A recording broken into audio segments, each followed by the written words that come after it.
এরপর আপনার ID document upload করতে হবে।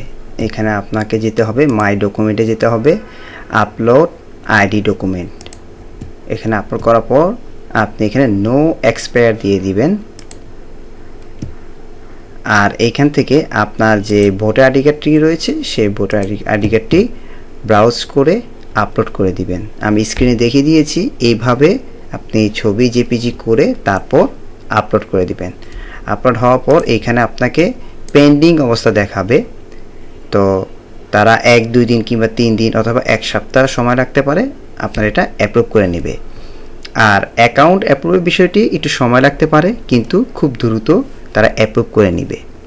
যখন আপনার সকল কিছু অ্যাপ্রুভ করে নিবে, তারা আপনার ফাইলগুলো রিভিউ করবে এবং দেখবে আপনার কাজের কোয়ালিটি কেমন, আপনার পোর্টফোলিওগুলো তারা দেখবে। দেখার পর তারা জাজ করবে যে আপনি কন্ট্রিবিউটর হতে পারবেন কি পারবেন না। তো আপনি যদি ফাইলগুলো যদি প্রিপেয়ার করে সুন্দর সুন্দর ফাইলগুলো যদি আপলোড করতে পারেন, তাহলে তারা দ্রুত অ্যাপ্রুভ করে নেবে।